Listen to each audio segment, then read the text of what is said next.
Hello everybody, Wild Bill for America here, and I am sad to report that a hardcore liberal atheist killed 3 young Muslim students at the University of North Carolina. Apparently 2 of the victims were studying to be dentists, and they were going to go provide free service to the Syrian refugees. So this left-wing liberal goes on a rampage shooting Muslims, and he shoots a few who were planning to do some good in this world. Sometimes you can glean a lot about a person from their Facebook page. The killer's Facebook page showed that he is a fan of Rachel Maddow, the Southern Poverty Law Center, the Freedom from Religion Center, and a bunch of pro-homosexual groups. Pretty much tells us where he gets his moral standards from. And you can bet the media will be scrambling to cover all of that part up. His posts also showed a serious hatred of Tea Party groups. You know, people like me who believe the government should obey the law. In other words, Craig Hicks just became America's most famous liberal terrorist. Gee, if he wasn't going to jail for murder, he could run for governor as a Democrat. Now, this case is really going to illuminate the sad state of journalism in America. If it wasn't for the internet, honest reporting in America would probably be extinct by now. Now, when you look at the profile of this left-wing terrorist, it becomes clear that those 3 Muslim students could have been any one of us.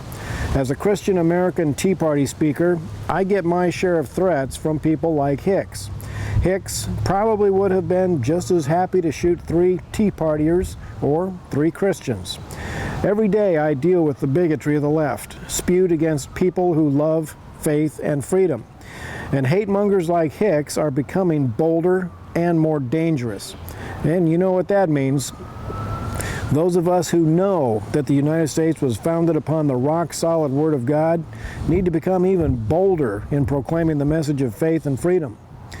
Liberalism, atheism, the Democrat Party, and yes, false religions like Islam are herding people down a one-way road to despair, violence, hatred, and eventually death and eternal destruction.